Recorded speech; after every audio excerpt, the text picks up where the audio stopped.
Hello, good morning. No, I hate this. I'm just gonna.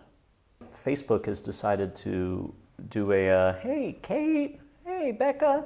I just sort of had a stutter step this morning because Facebook decided to change their live streaming setup, so I couldn't tell what was happening. Anyway, good morning. Where are you guys? Kate, you're in Chicago. Becca, where are you? Because I think you're not in Los Angeles anymore. In fact, I'm almost sure of it. Anyway, I've been thinking a lot before we go into the poetry about language and the effect that the language that we're using around this virus is not incredibly helpful or accurate. Specifically the language around like war and lockdown, because we're not locked down. People in prison might be locked down. We are being invited to shelter from a storm. And I found that really paying attention to the language and making sure that I'm in tune with what the words I'm using and consuming mean can help me a lot. Because when I get sucked into the language of conflict and war, I feel, might be my end too. I feel really, really stressed. And that's not productive. All right, so I'm hoping that this stream is working this morning. Technology, everybody's on the internet. What are you gonna do? Let us move to Hafiz and a poem for us this morning on March 30th. This poem is called Lie Around and Get Zonked Out. If we were smarter, it would have been enough that just one great prophet would have had to make a personal appearance on earth. He or she probably could have easily fixed some important things forever, written a book that really gave us the total lowdown, and that no right-wing fanatic dare edit. God in human form, as some call the avatar or world teacher, seemingly could have easily shown us some tasty herb cocktails that could cure any illness humans would ever know. But looks like it does not work that way. And what of us mules who like the harness? What would the workhorses in this world do without some imaginary cause or situation we felt needed to be championed or scotch-taped? Heaven forbid everyone might become happy doing basically nothing except to lie around to get zonked out on the wonder of our being. It's like he wrote these for us. There's so much in here that resonates this morning. This idea that, just flashing to the stories of people who were gathering in churches. Hey, Andrea. Hey, Jay. People were gathering in churches this weekend as if God would come down and create a tasty herb cocktail that would immediately dispel all illness. But that's not what it is. There's the invitation, I think, to look within, to find healing. And the part of this one, this is just a little part of this poem. What of us mules who like the harness? What would the workhorses in this world do without some imaginary cause or situation we felt needed to be championed or scotch-taped? Something I've been thinking a lot about is the structures we live inside of and take for granted, the obligations or the laws that we sort of entrust to keep us safe, and that might not be why they're there. And so there's this kind of, I think, collective questioning happening of a lot of the assumptions we've held about our society and our identity, both as individuals and maybe as a country and maybe as a community of humans. And I think the invitation, once we question those assumptions, is to then ask, well, what would happen? Who would I be if I didn't hold those? Who would I be if I let all of those stories go? And there's this idea that we have to go out and find ourselves. And that's what we can explore this morning. I think the truth is actually a lot more gentle, which is we can just remember who we are and start living in greater alignment with that. So let's play with that in our meditation this morning. So just As always, sit in a way that feels comfortable to you. And maybe wiggle your body if you're feeling a little tight. And we'll bring some gentle attention to the breath. Just being very aware as you inhale that this is you inhaling. And very aware as you exhale that this is you exhaling in this moment.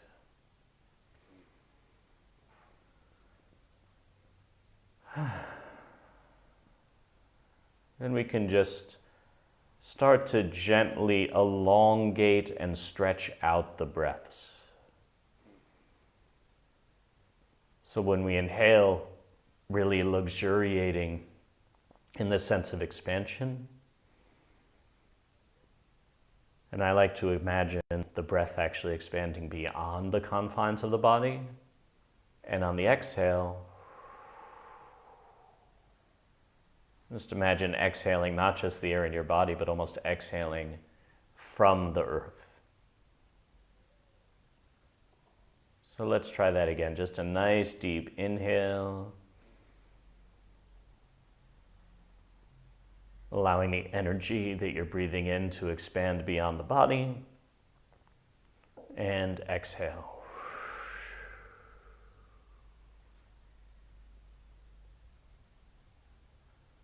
And all together, let's take a nice deep breath in.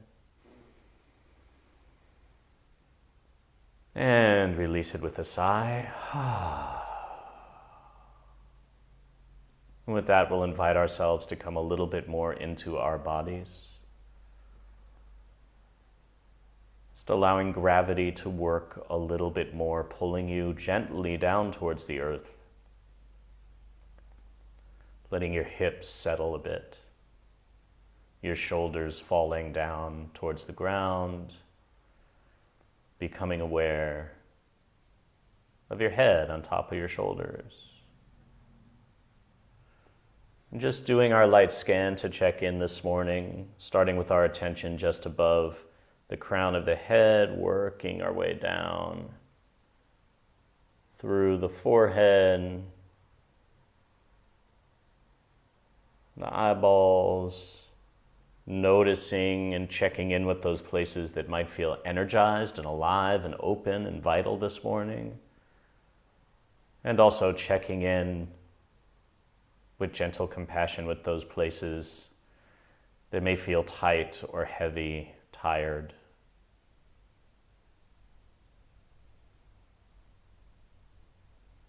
Or just like they need a rest. Working your way down through the chest, the upper back, the mid back, the belly, lower back, hips, calves, all the way to the bottom of your feet.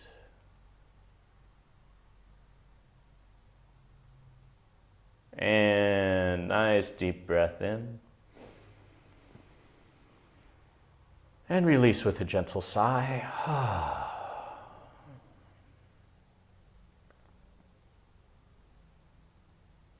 And now I'll invite us to just connect with a moment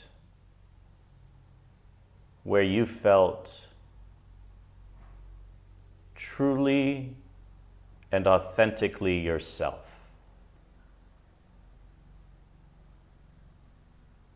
It may just be a very small moment.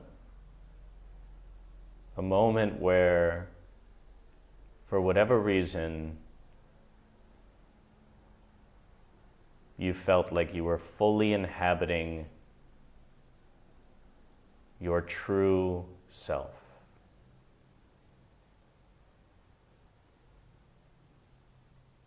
And we don't have to search for this moment. We can just invite it to surface as if it's at the bottom maybe of a beautiful pool at the core of our being, and it just floats gently up to the surface and reveals itself.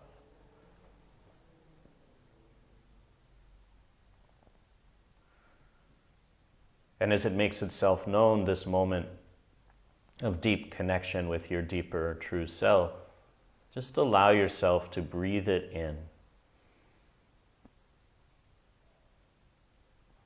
Noticing any images that come to you, the memory of sensations, tastes, touch, smells, sounds.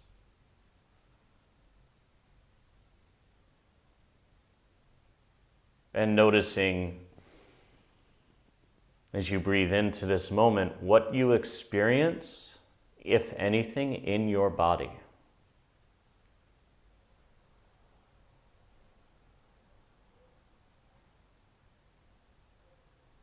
So, for example, I'm experiencing a kind of elongation in my spine, and I can feel energy moving from the base of my spine, coiling its way up.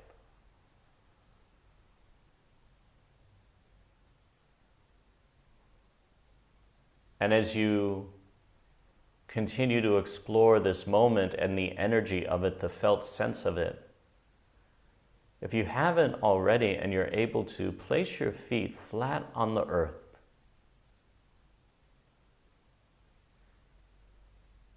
And just allow gentle roots of connection to grow from the bottom of your feet into the earth beneath you, connecting with the core of the earth.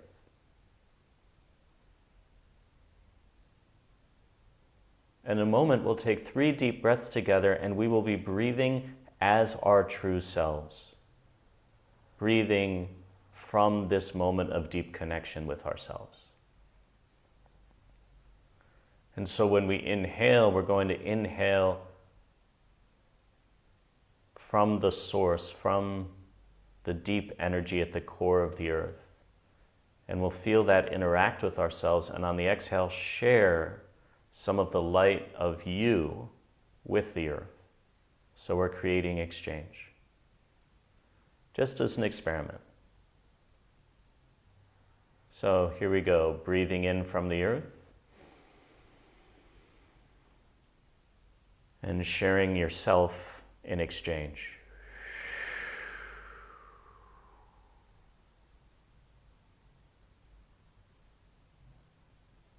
And so it's as if in sharing your essence with the earth, it actually spreads out through the whole network of roots and biomes and ecosystems connected beneath the surface of our world. And again, deep breath in.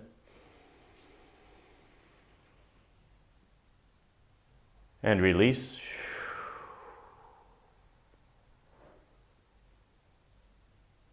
Sharing all that is you with the earth and with the wider community. And nice deep breath in. And again, just release gently, knowing that when we're connected with ourselves at a deep level, the energy we have to share is inexhaustible and deeply grounded.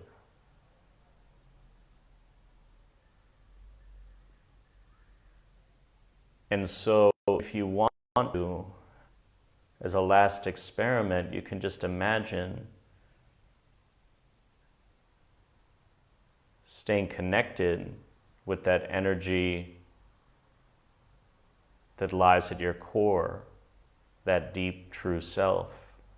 Just imagine standing on the shore of a great ocean, firmly rooted on the earth, feeling the sun above you streaming down on your face, and feeling the powerful ocean lapping against your feet.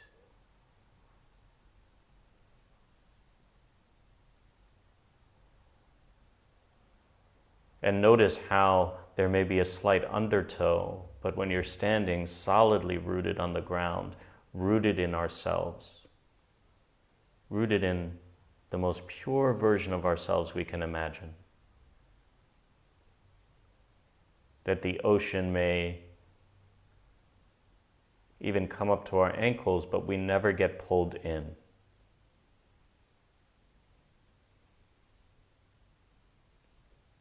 And so we can think of the ocean as the storms of emotions many of us may be experiencing, or of external stressors, those powers that are beyond our control.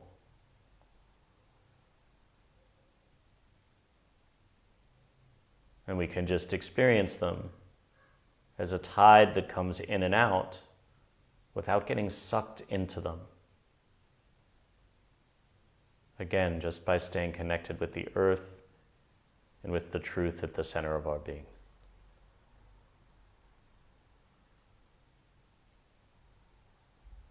And you can just open your eyes if you want to. And nice deep breath in. And release. You can imagine just looking through the screen, sharing it with all of Facebook, billions and billions of people. So we'll just take a deep breath in together, sharing that deep sense of connection and resilience and strength that you hold, that I hold, that all of us hold with the collective. So nice deep breath in. And release. Thank you. That was really lovely, friends. Thank you for playing with me. For me, I'll just share very briefly that when I work with an exercise like that, I experience a deep sense of freedom. Freedom both from the immediate stresses, but also from the stories that maybe I've absorbed or have been projected onto my life, my work, my relationships. That by tapping into a deeper connection and a deeper truth, I can sort of see the web of assumptions that underlie a lot of those stories and start to undo them. And maybe you can too. So, yay, fun game. All right, as always, we will wind up with a pick from the Wild Unknown Archetype Deck, which has increasingly become my favorite, created by Kim Krantz. And the question that I'm going to hold is, how can I connect even more deeply with my true self, or deeper self, or soul, or whatever word that I want to use, so that I can share that, the power of that, with whoever is open to receiving it, really. And the archetype that came up in answer to that question is the prayer. Let's see if I can show that to you. The prayer. Yeah. Oh, hey, look, Judy Cass joined. Hello, Mother. Hello, Mother. That sounded so creepy. I'm sorry. So the prayer. Let's read it together. LXV, what is that? 65. All right, LXV. The prayer. The worship, the reverence, the homage. What is prayer? When are we not in a state of prayer, and when are we not? When are we in a state of prayer, and when are we not? To whom or what do we pray? Archetypally, the practice of prayer has been with us since the dawn of time as a remedy for the omnipresent, self-centered thinking that spins us toward illusion. Prayer leads us beyond our ego as we move from our little story to the big one. Some say we are in a state of prayer anytime we are not at the center of our own thoughts. Others say prayer is a natural result of gratitude. Perhaps it is simply surrender or service. Whatever prayer is for you, this card reminds us of its importance. Get quiet, low, humble, and soft. Bow and touch the ground as your heart lifts to the sky. Though it may be uncomfortable, it is time. Nothing else will do. When light, offering to be of service, asking for guidance. When dark, expecting results and self-aggrandizement. To go deeper with it, ask to be of service. As always, I'll make a picture of this. I'll take a picture of this and put it in the comments. So layering this with the question of how can I connect with my deeper self or my soul, again, it's a very direct response, is through prayer and deep humility, not with any expectation of result, but just for the joy or the beauty of the act of connection. Yeah, I think I'll leave that at that today. As always, thank you for joining. This will live, hopefully the connection worked. This will live here on the Facebook and also on my website at storyandspirit.org/meditations.